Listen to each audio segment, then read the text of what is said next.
a las preguntas que cada día estamos recibiendo. Tenemos muchas preguntas y cada día vamos respondiendo a algunas de ellas, así que si todavía no hemos dado respuesta a la pregunta que usted nos envió, pues solamente le pido algo, que tenga paciencia, porque son muchísimas las preguntas, muchísimos los correos, muchísimos los WhatsApp que recibimos y estamos tratando poco a poco de ir respondiendo a todas y cada una de las preguntas que recibimos. Hemos observado que de un tiempo a esta parte hay cada vez más preguntas que tienen que ver con la Biblia y no tanto con cosas que no son directamente de la palabra de Dios. ¿Me explico? Lo que yo opine o deje de opinar en cuanto a algo que no es relevante, algo que no es realmente importante para nuestra relación con Dios, eso es lo de menos. Aquí de lo que se trata es de saber qué es lo que la Biblia dice referente a temas de trascendental importancia. Vamos a orar y después les daré unos pequeños consejos, si me lo permiten, para que sepamos cómo movernos en este tiempo y en nuestra relación con el Señor cada día. Pero les pido a todos, si es posible, que se sumen ahora conmigo y vamos a hacer una oración para que Dios dirija este tiempo y que seamos bendecidos y ministrados por el Señor a través de su preciosa y bendita palabra. Oramos. Padre Celestial, te damos muchísimas gracias, Dios mío, por este privilegio maravilloso que nos das un día más de poder estar reunidos en torno a tu persona y a tu palabra. Presentamos nuestras vidas en este momento delante de ti y te pedimos en el nombre de tu amado Hijo Jesucristo que tú nos des la sabiduría necesaria para poder responder con tu palabra en la mano a todas esas preguntas, esas inquietudes, esas dudas que muchos de tus hijos tienen. Señor, dirige este tiempo y que tú seas glorificado y levantado en alto y que todos te miren y te observen a ti. Entregamos nuestras vidas a ti y nos dejamos dirigir por tu Espíritu Santo en el nombre de Jesús. Amén y amén. Lo que quería decirles en primer lugar es que no se puede saber todo de la noche a la mañana. El conocimiento que podamos adquirir de nuestro Dios y de su bendita y preciosa palabra siempre será un conocimiento limitado. Somos seres finitos, no podemos saberlo todo, no podemos entenderlo todo. Gracias al Señor de que no tenemos la orden, el mandamiento de entender todas las cosas. De obedecer siempre a Dios, eso es otra cosa. Pero entender todo lo que dice la Biblia, entender todos los misterios, todo el conocimiento que está arrojado, que está ahí metido en la palabra, pues realmente es imposible. No intento con estas palabras desanimarles, sino más bien todo lo contrario. No piensen ustedes que ahora muchos de ustedes se han animado a estudiar, a escudriñar las Escrituras, que esto es cuestión de estar 4 o 5 días, un par de semanas, un par de meses animados, estudiando la palabra, comprando libros, consultando diccionarios bíblicos, comentarios, y ya dentro de unas semanas o un par de meses ya lo voy a saber y entender todo. No es así. El estudio de la palabra de Dios es un estudio de por vida. Tenemos que desarrollar una disciplina diaria. Y hoy entenderemos algunas cosas, mañana entenderemos otras, y algunas cosas nunca las entenderemos hasta que estemos en la presencia del Señor y Él nos las explique. Así que tengan paciencia, no quieran saber todo en 2 días. Algunos de ustedes, según me han dicho, llevan años sin leer la Biblia, o la han leído muy poco, y por lo tanto ahora que están entusiasmados y están contentos con la lectura y el estudio de la palabra de Dios, tengan paciencia, vayan poco a poco. Es mejor entender un par de cosas bien que querer entenderlo todo y al final no entender nada. Así es que tengan paciencia. Por otra parte, me gustaría pedirles a todos, sobre todo a esos hermanos, a esas hermanas que cuando nos mandan un correo, cuando nos mandan algún WhatsApp, la misma persona nos hace 15, 20, hasta 30 preguntas. Yo les pediría que por favor hagan las preguntas que quieran, pero usted lo que no puede pretender con su mensaje es mandarnos 20 o 30 preguntas, porque eso lo que impide es que los demás también tengan la oportunidad de preguntar y de aprender. Entonces, cuando usted se ponga en contacto con nosotros y nos mande algún correo, algún WhatsApp o algo, pues 2, 3 preguntas, está bien, escuche la respuesta, otro día hace otras preguntas, pero no hagan docenas y docenas de preguntas la misma persona, porque eso pues impide que las demás personas también puedan preguntar. Repito, tengan paciencia. Esto no es cuestión de velocidad, esto es cuestión de fondo. Es decir, aquí no tenemos que pretender entenderlo todo en unos pocos días, sino que tenemos que tener paciencia, la disciplina cada día de estudiar un poco más la palabra de Dios. Lo que a lo mejor no entienda hoy, lo va a entender mañana. El mismo Señor Jesucristo dijo en cierta ocasión, las cosas que yo hablo ahora, ustedes no son capaces de entenderlas. Pero llegará el momento cuando van a poder entender ciertas y determinadas cosas. Y luego hay otras muchas cosas, queridos hermanos, que no vamos a poder entenderlas, porque son cosas que se están produciendo en el día a día, y nos faltan detalles, nos faltan a veces datos, nos falta información. Por eso hay que estar muy atentos, los oídos bien abiertos, prestando atención a las circunstancias que nos rodean, porque hay muchas cosas que las vamos a ir entendiendo poco a poco. Así que repito, tengan paciencia y no quieran entender todo en 4 días, ¿de acuerdo? Hay algunas personas que, ya sin ser preguntas directamente de la Biblia, expresan que a veces se desaniman porque en la congregación a la cual usted pertenece, la congregación en la cual usted se congrega, pues son siempre los mismos los que generalmente trabajan, y hay una gran masa de gente que o no tienen tiempo, o no quieren colaborar, o no quieren apoyar. Miren, esto pasa en todas partes. Esto no solamente pasa en su iglesia local. Yo creo que en todas partes del mundo siempre hay un grupo de hermanos, de hermanas que están dispuestos a colaborar, dispuestos a ayudar. No importa el horario, no importa lo que se les pida, siempre tienen esa buena actitud de siervos, de querer servir a los demás, de buscar tiempo debajo de las piedras, pero también tenemos que ser honestos y darnos cuenta que hay personas que están como acomodadas, que no arriman el hombro y que después incluso hasta cuestionan y critican lo que otros están haciendo, ¿verdad? Pero no se desanime, hermana. Esa hermana que me escribe y me dice, es que tenemos que hacer de todo un poco, tenemos que limpiar, tenemos que barrer, tenemos que cirugía, tenemos que recoger la ofrenda, tenemos que hacer un poco de maestra de escuela dominical y dividirnos. Bueno, lo lógico, lo normal, lo bíblico sería que cada miembro, como en el cuerpo humano, desarrollara su función. Pero no se fije en lo que no hagan los demás. Fíjese en lo que usted está haciendo. Y una vez escuché a un pastor que dio el siguiente consejo. No mire al que no hace nada o al que hace menos que usted, porque a lo mejor se puede desanimar. Mire siempre al que hace a lo mejor más que usted, que sea su punto de referencia al que hace más que usted y no el que hace menos. Y así de esa manera va a evitar el desanimarse. Y por otra parte, un consejo que yo le suelo dar a la gente es que no espere nada de nadie.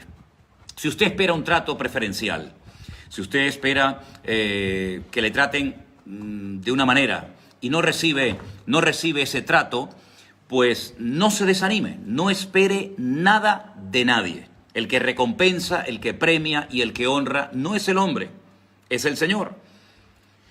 Y el Señor no es injusto para olvidar todo lo que hemos hecho por Él. Usted ha hecho cosas para el Señor, las ha hecho de corazón, ya está, gloria a Dios. Dios le va a premiar, Dios le va a honrar, y si no le han dado las gracias, si no se han dado ni cuenta de lo que usted ha hecho o está haciendo, no se preocupe, hermano, no se preocupe, hermana. Usted está haciendo las cosas no para ser reconocido. Usted está haciendo las cosas no para ser aplaudido. Usted está haciendo las cosas para la honra y para la gloria del Señor. Por lo tanto, si los demás no colaboran, si los demás no apoyan, usted, mi querido hermano y amigo, siga adelante y no preste atención a lo que los demás hacen o dejan de hacer, y de esa manera va a evitar muchas lágrimas, mucho dolor en su corazón, y no va a estar con amargura, ni con nerviosismo, ni con esa preocupación de por qué yo tengo que hacer todo y los demás no hacen nada. Oremos para que el Señor cada vez toque más corazones y la gente descubra el privilegio de servir, porque es un privilegio el servir.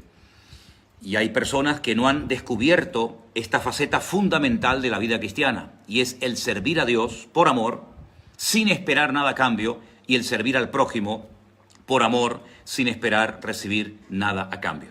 Pero esto, sin lugar a dudas, se aprende se aprende con el tiempo. Bueno, hermanos, vamos a comenzar a dar explicaciones, a dar respuesta a algunas de las preguntas que ustedes nos han hecho llegar en el día de hoy.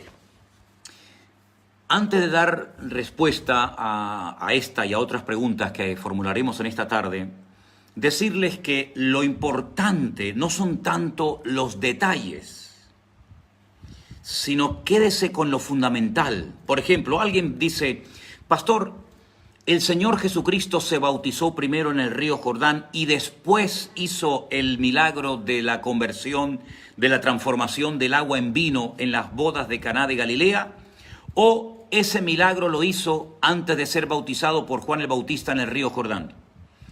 Mire, mi querido hermano, ¿y qué más da? ¿Es eso algo tan importante? ¿Es eso algo fundamental y prioritario para nuestra relación y para nuestra comunión con el Señor? Si Él se bautizó primero y luego hizo el milagro en las bodas de Caná de Galilea, gloria a Dios. Si primero hizo el milagro, aunque ahí en Juan capítulo 2 dice que aún no había llegado su hora, pero bueno, al fin y al cabo hizo el milagro de la transformación del agua en vino y después a los pocos días o semanas o meses fue bautizado en el río Jordán por Juan el Bautista. ¿Qué más da, hermanos? No pierdan el tiempo en detalles que al fin y al cabo no son de vital importancia.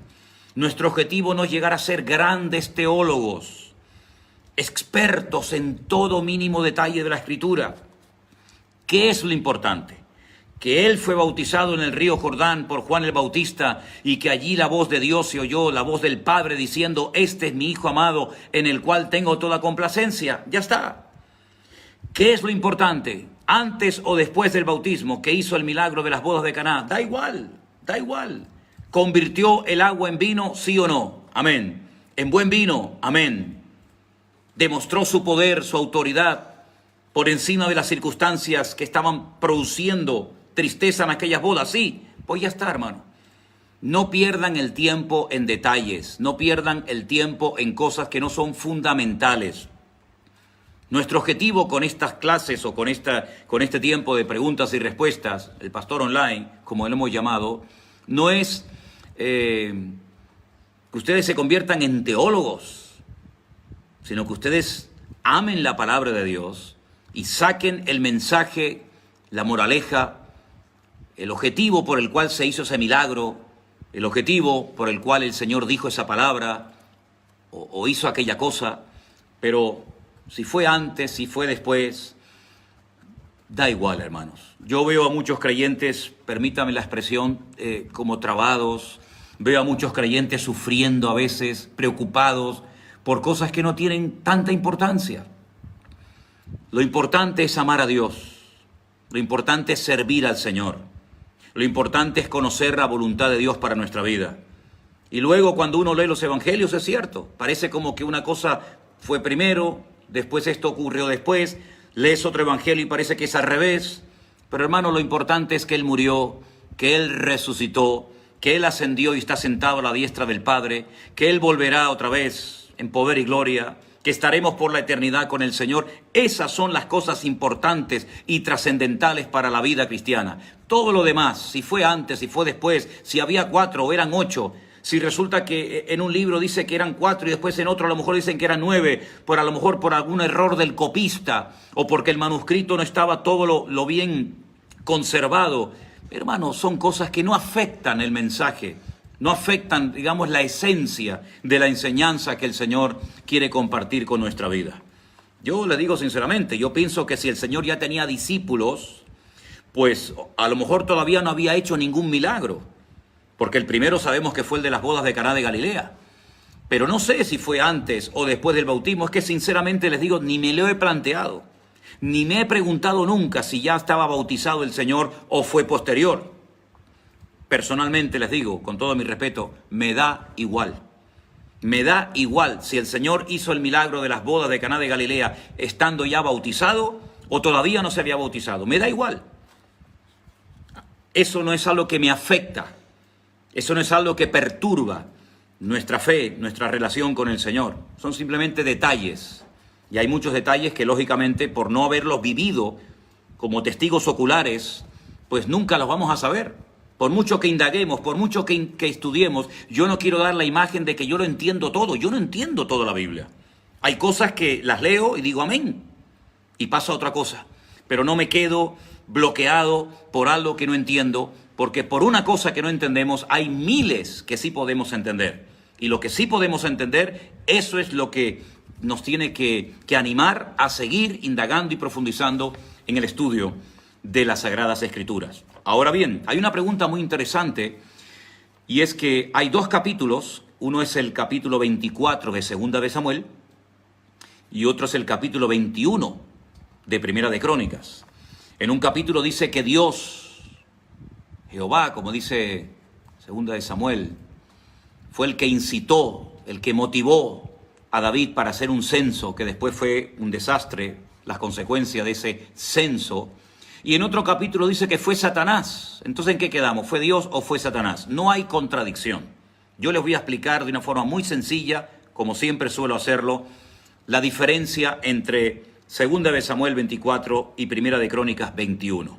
¿Por qué en un lado dice Dios y en otro lado dice el diablo? Miren, la diferencia en el tiempo de un libro a otro es abismal. Por mucho tiempo se creyó dentro del pueblo de Israel que Satanás no podía tocar al pueblo de Israel, que era intocable.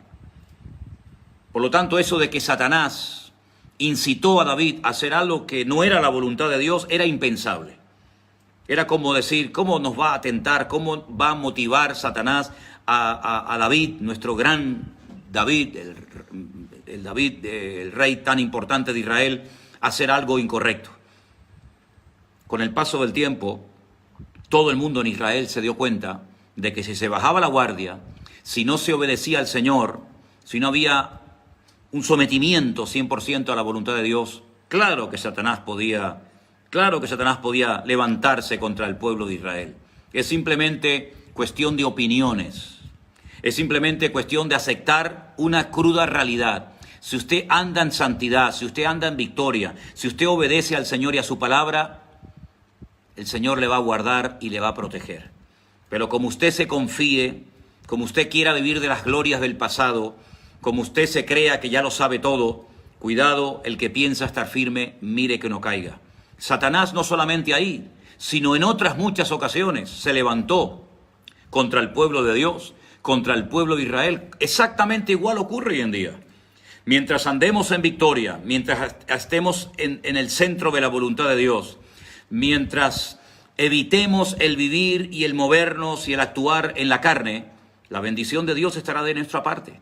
Ay, amigo, pero en el momento en el que bajamos la guardia, en el momento en el que nos creemos a lo mejor superiores a los demás, en el momento en el que el orgullo se apodere de nuestra vida, Satanás perfectamente nos puede zarandear y nos puede sacudir y humillarnos. No deis lugar al diablo, ¿no dice un versículo en la Biblia eso? No deis lugar al diablo. Luego se le puede dar lugar al diablo, ¿verdad?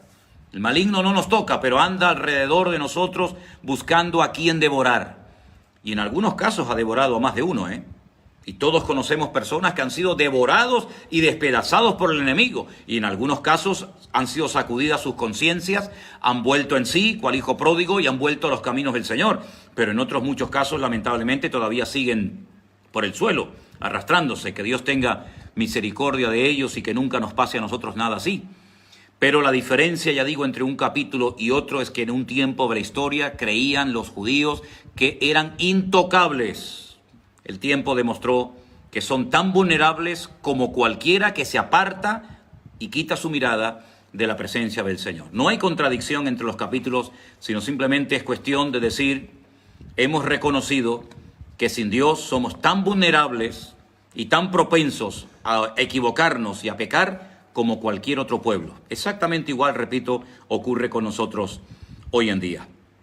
Ahora bien, una persona, otro hermano, otra hermana, pregunta lo siguiente.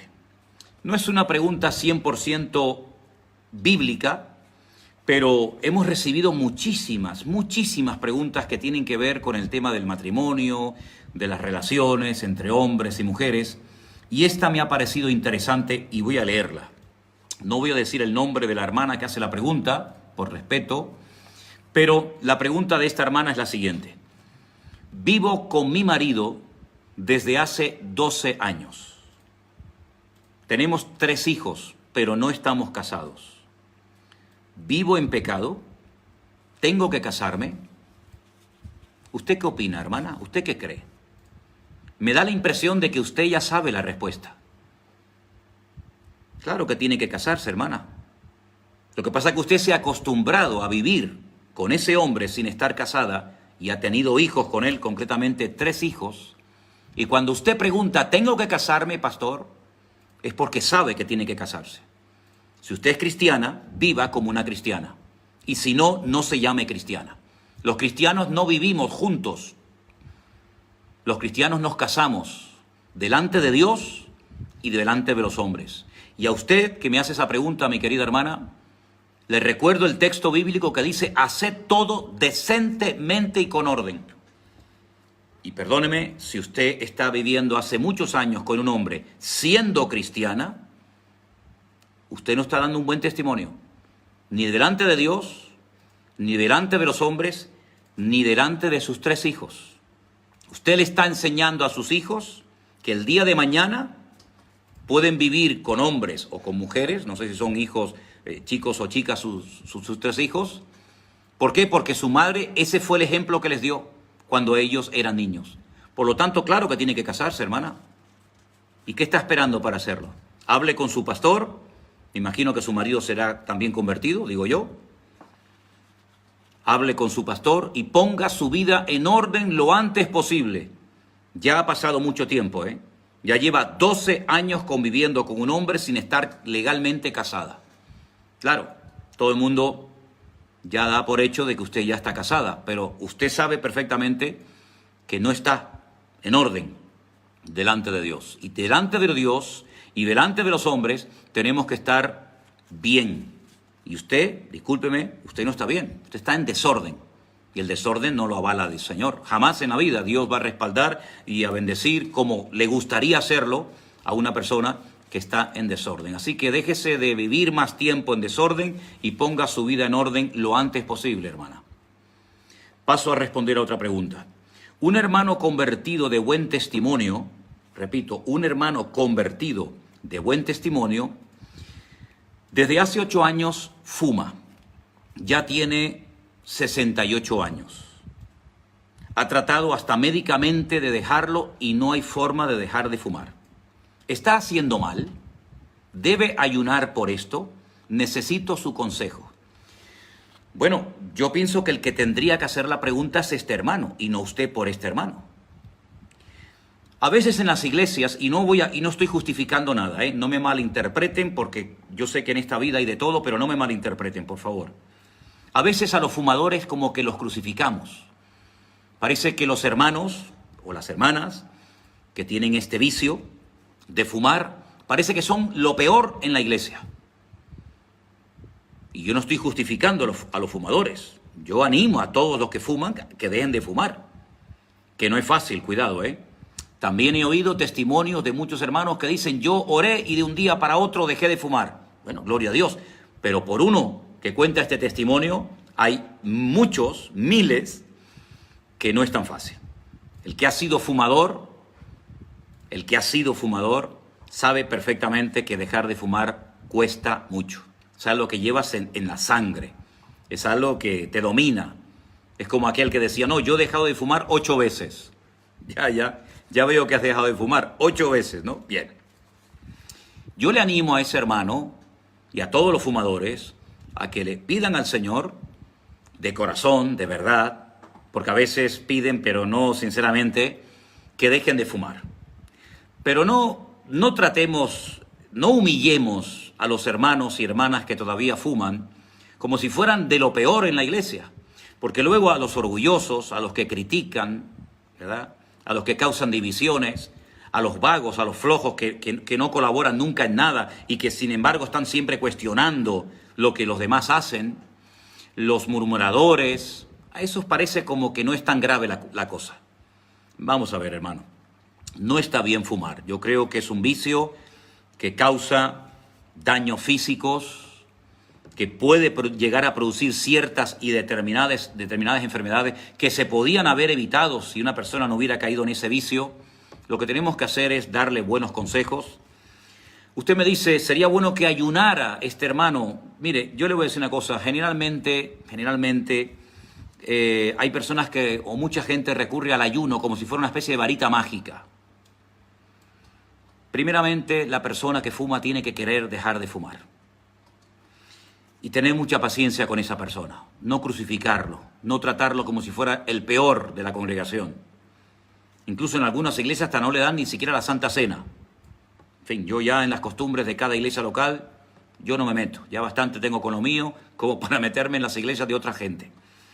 Pero a este hermano que tiene este vicio, porque es un vicio, es una atadura, como cualquier otra, como el mentir, como el engañar, como el criticar, como murmurar, pues que ore al Señor y confíe de que el Señor le va a ir dando respuesta y libertad y salida, porque hay miles y miles de hermanos que gracias al Señor pueden dar testimonio de que les costó, pero han logrado superar este tema.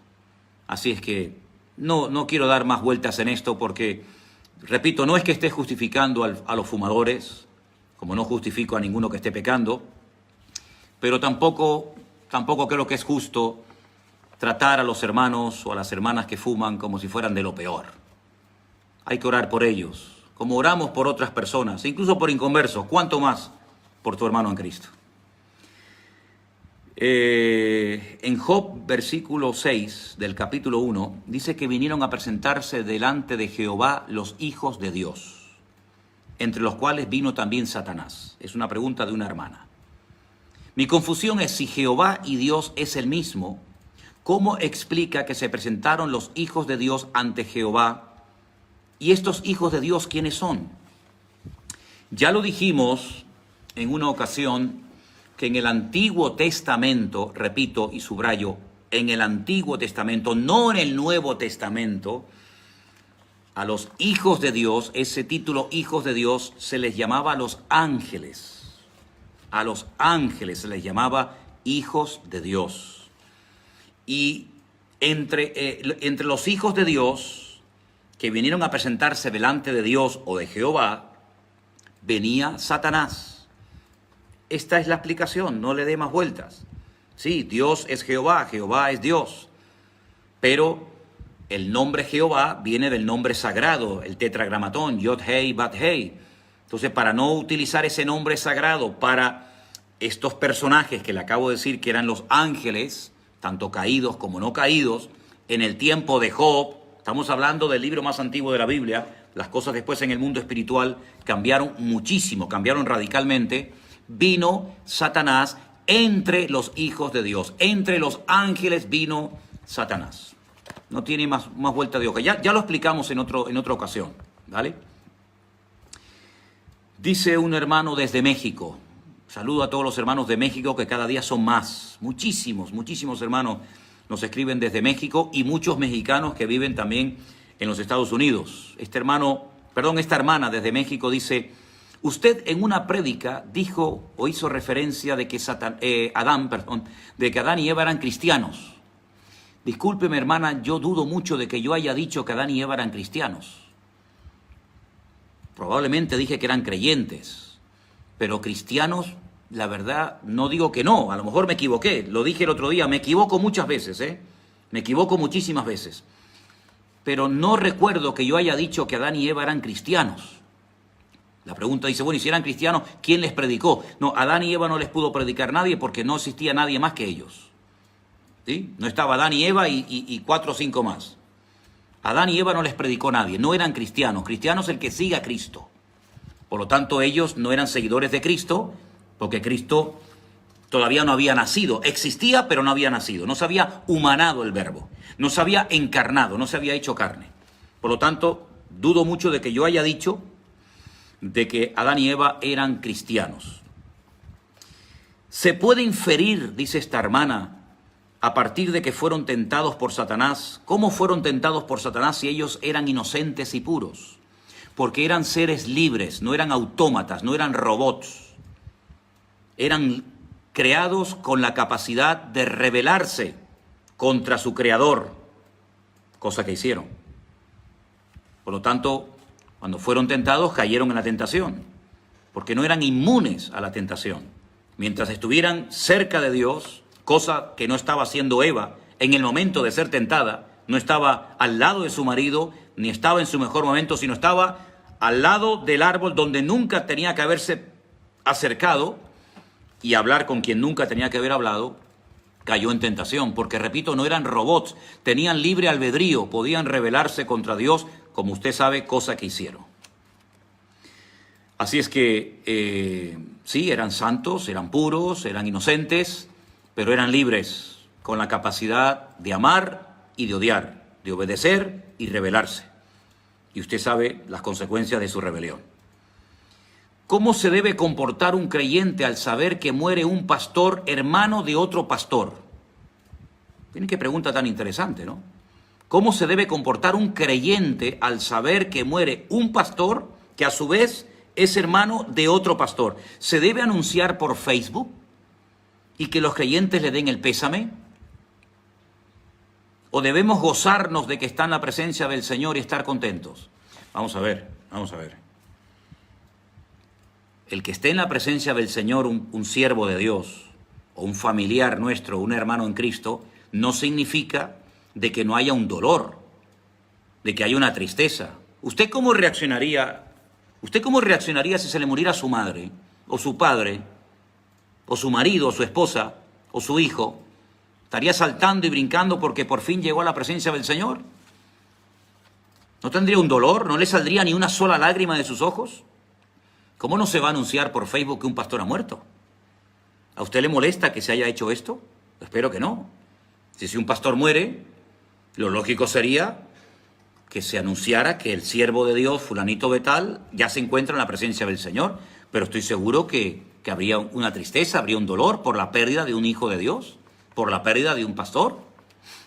Eso no significa de que al mismo tiempo tengamos la tranquilidad y la paz de saber que ese hermano, que ese pastor, que ese hijo de Dios está en la presencia del Señor. Pero no somos de piedra. ¿No lloró Jesús en la tumba de Lázaro? ¿No se puede llorar por la pérdida de un ser querido? ¿Qué somos? ¿De mármol, de piedra, de madera? ¿No tenemos sentimientos? ¿No tenemos emociones? Claro que está en la presencia del Señor. Faltaría más. Pero eso no quita de que haya un dolor. Hay como una especie de mezcla, ¿no? Dolor, tristeza, dolor. Yo he estado en funerales de hermanos donde se han cantado himnos, donde se ha cantado para la honra y la gloria del Señor, porque se sabe que ese hermano, que esa persona, en ese momento ya ha llegado a la meta, ya está en la presencia del Señor, pero hay un dolor. Somos seres humanos y como tales hay momentos puntuales de la vida, lloramos o nos alegramos, sufrimos, reímos, cantamos. Somos seres humanos con sentimientos y con emociones. Y si el hermano de un pastor ha muerto y lo anuncian en Facebook, pues me parece normal. Se le puede dar el pésame, pero ¿cómo no se le va a dar? No sé si la palabra correcta es el pésame. Yo no sé si a lo mejor la palabra pésame es la correcta, pero te acompaño en el sentimiento, estoy contigo, hermano, entiendo tu dolor, a pesar de que sabemos que el pastor está en la presencia del Señor. Una pregunta, si yo muriera, ¿usted vería bien que se anunciara por aquí, por el Facebook, por YouTube, que el pastor José Manuel Sierra ha muerto? ¿O lo vería mal? ¿Usted cree que alguna persona, una persona en el mundo lloraría si yo nunca más volviera a salir al aire y muriera? ¿Es normal que alguien llore? Para mí lo extraño sería que nadie llorara. Para mí lo extraño sería que todo el mundo empezara a danzar y a brincar y por fin nos quitamos a este pesado de en medio, ¿no? Hermanos, somos seres humanos. Somos seres humanos.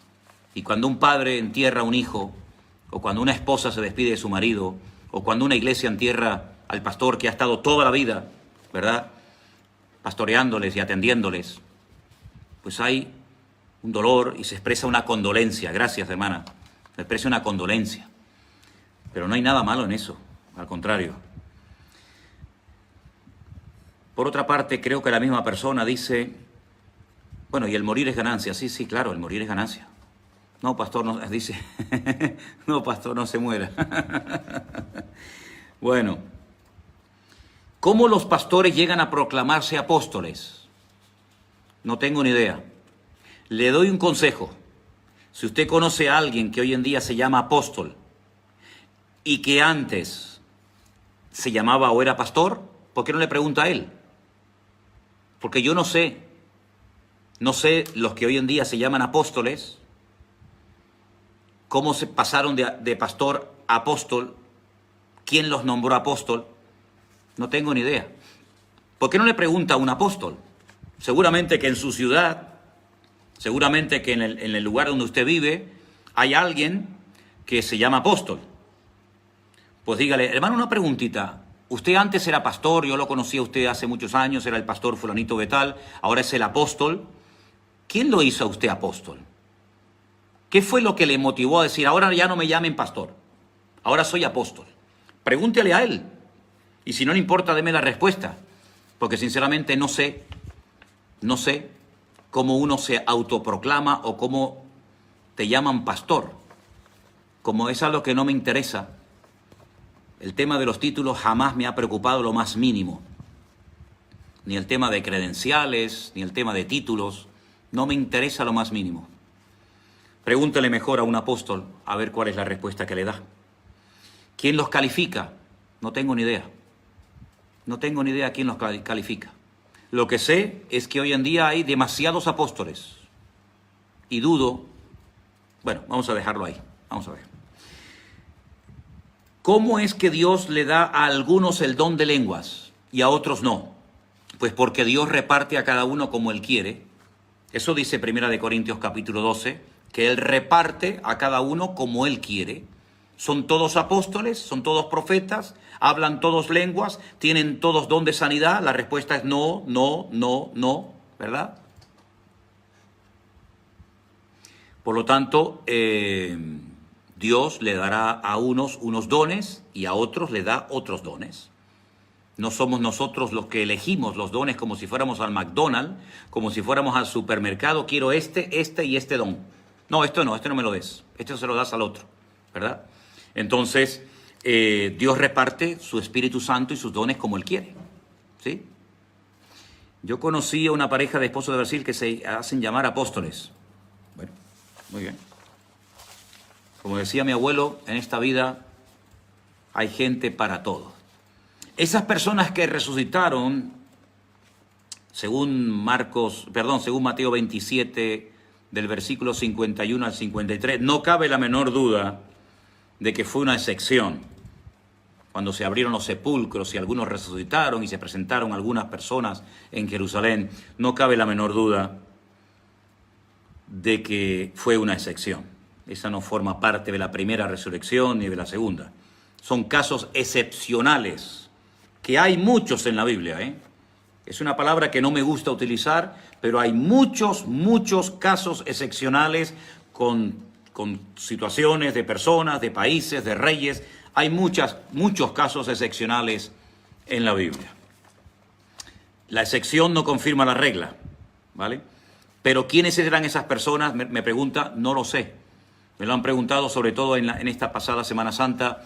¿Quiénes eran estas personas que resucitaron, que se aparecieron a las personas en la ciudad de Jerusalén? No lo sé. Es que cuando ustedes me hacen una pregunta que la respuesta no está en la Biblia, como ayer una persona me preguntaba si yo sabía el nombre de los 2 testigos del Apocalipsis, y le dije que no, pues mi respuesta a su pregunta, ¿quiénes fueron las personas que resucitaron? Según Mateo capítulo 27, verso del 51 al 53, no se lo puedo decir, no porque no quiera, sino porque no lo sé.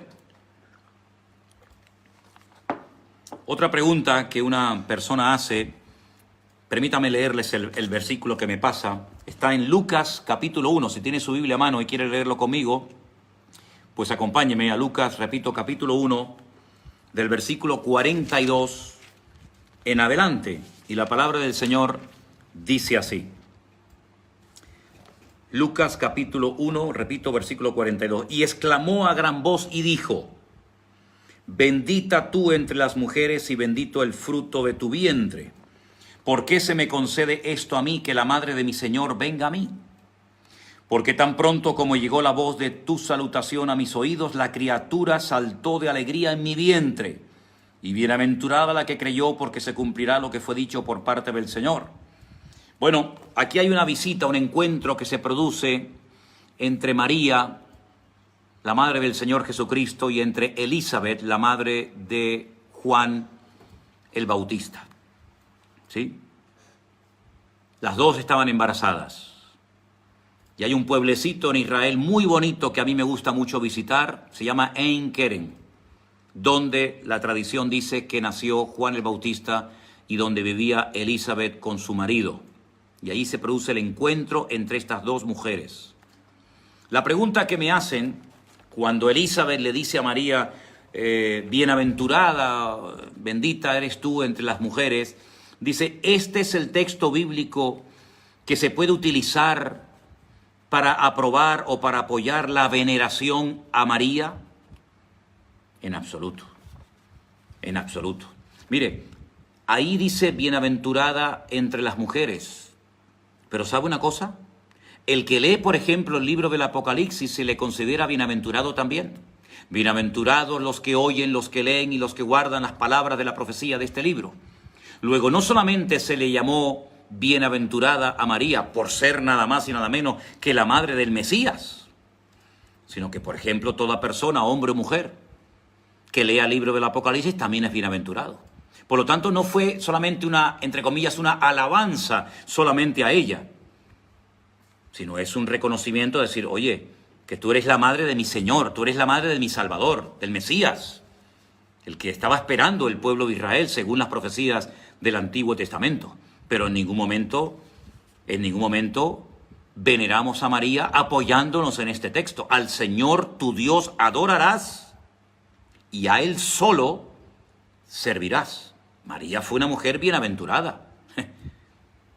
Tuvo el privilegio de tener nada más y nada menos en su vientre 9 meses al Mesías.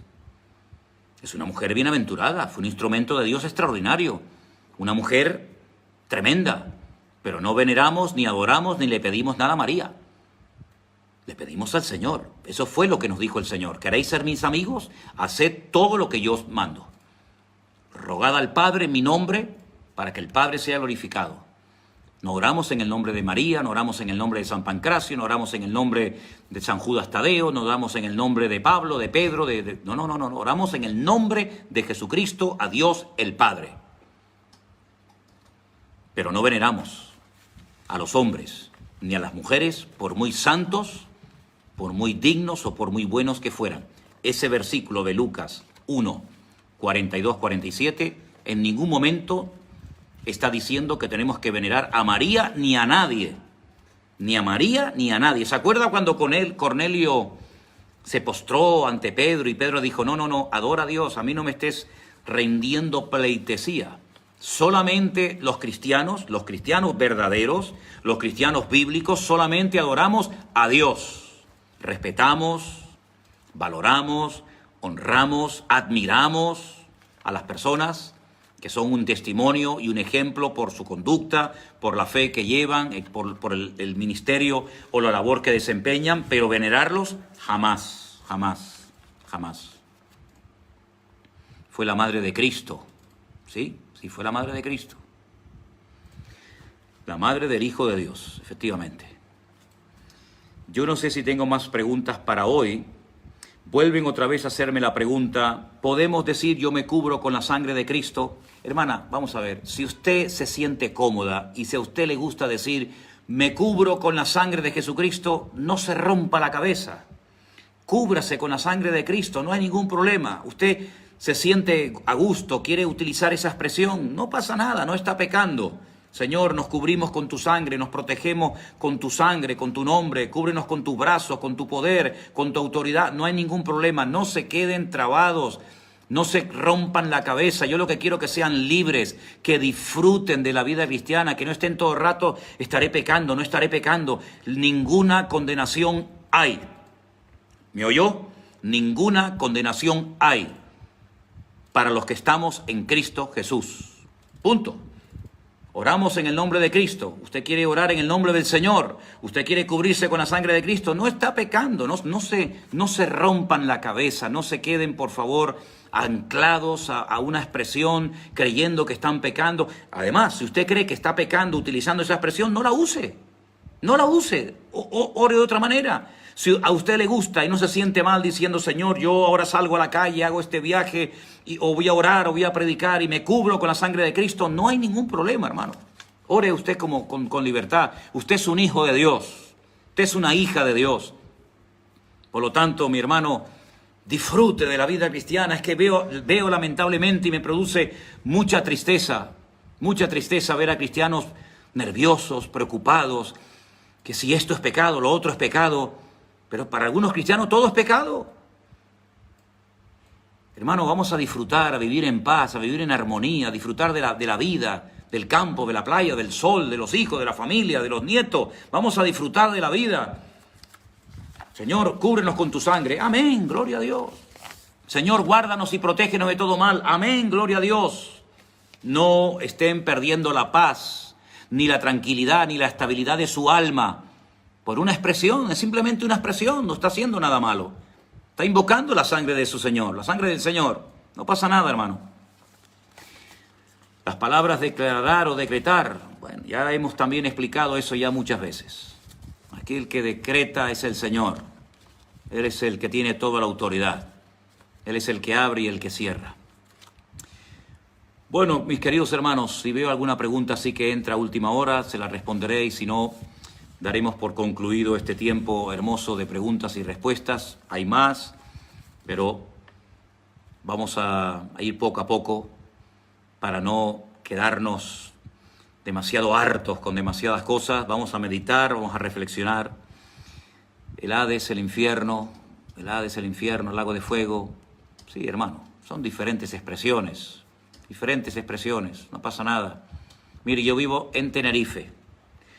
Puedo decir que vivo en Santa Cruz, que es la capital de Tenerife. Puedo decir que vivo en las Islas Canarias. Puedo decir que vivo en España. Puedo decir que vivo en Europa. Todo es verdad. Son sinónimos.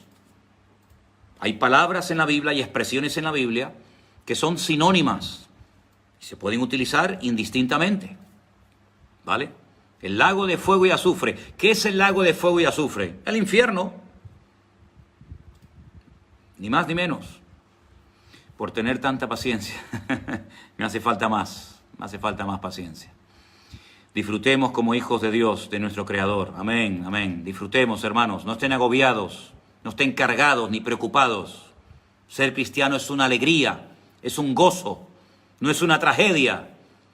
Lamentablemente he conocido a cristianos que a veces están tan agobiados, tan cargados, Hermano, vamos a disfrutar, a estar contentos con la salvación tan grande que tenemos en Cristo Jesús, Señor nuestro. Mis queridos hermanos, les invito a que oren juntamente conmigo. El viernes, Dios mediante, volveré a estar con ustedes para dar respuesta a más preguntas. Los 144,000. El viernes respondemos a más preguntas, ¿les parece? Padre Celestial, muchísimas gracias por este privilegio que nos das cada tarde de escudriñar tu palabra. Te pido por todos mis hermanos que los que han oído las respuestas, Señor, queden tranquilos, porque, Señor, tu palabra habla y es viva, es eficaz, y te rogamos que nos des la paz y la tranquilidad de saber que somos hijos de Dios, que tú estás con nosotros, que nuestros nombres están inscritos en el libro de la vida, que nadie nos podrá arrebatar de tu mano, y que tú estarás con nosotros todos los días hasta el fin del mundo. Bendice a tu amada iglesia, ayúdanos, y levanta a los caídos, sana, Señor, a todos los que necesiten un toque de sanidad divina en su cuerpo en este momento. Visita a todos aquellos que necesiten un milagro en su vida, y seguimos confiando y clamando en ti, porque tú eres un Dios bueno y maravilloso, que nos quieres llevar de gloria en gloria y de victoria en victoria, en el nombre de Jesús. Amén y amén.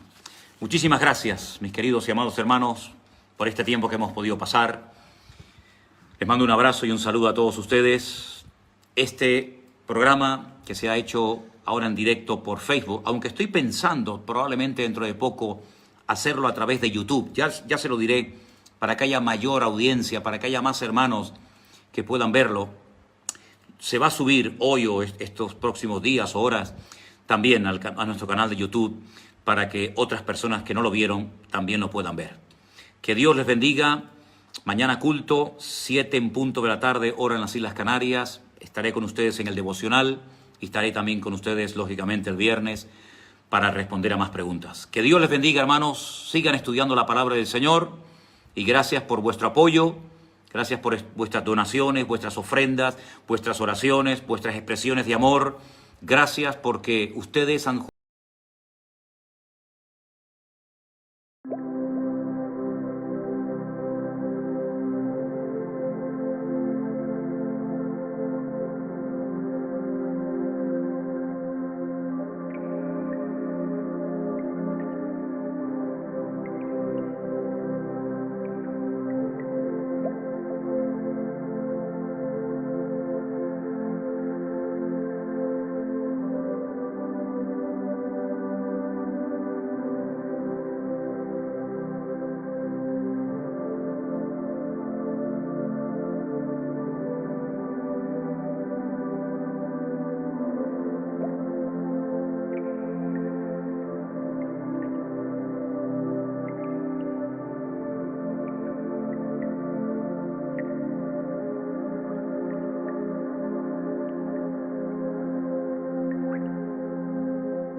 choke in the night. Empty hands reaching out, nowhere to find. Broken dreams like shards beneath our feet. Echoes of whispers, no soul can meet. Eyes wide open, can't see through the haze. Neon signs flicker, stories of our days. Concrete jungle tangled in my mind, searching for reasons, but reasons blind. We dance with ghost shadows beneath neon, anchored to the past, future already gone. Can't escape the pull, dark thoughts intertwined. Melodies fade out in the silence we find.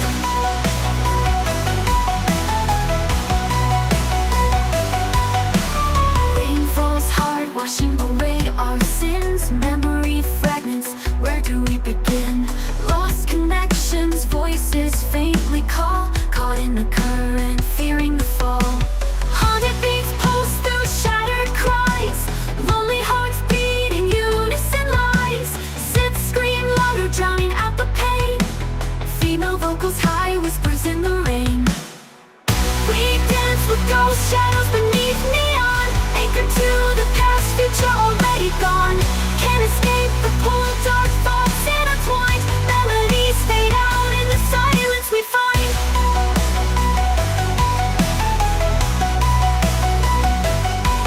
We dance with ghosts, but shadows can fade. Letting go of the past, a choice to be made. Break free from the pull, rewrite the design. Melodies rise up, a new strength we find. Rain falls hard, washing away our sin. Rain falls hard, washing away our sin. Rain falls hard, washing away our sin. Melodies rise up, and new strength we find. Rain falls hard, washing away our sin. Rain falls hard, washing away our sins. Rain falls hard, washing away our sin. Melodies rise up, and new strength we find. Heartbeat, a rhythm, a steady refrain. Breaking the silence, washing away the rain. Hope ignites a spark, a fire in our eyes. Together we'll rise under brighter skies. We dance with ghost shadows beneath neon, anchored to the past, future already gone. Can't escape the pull, dark thoughts intertwined. Melodies fade out in the silence we find.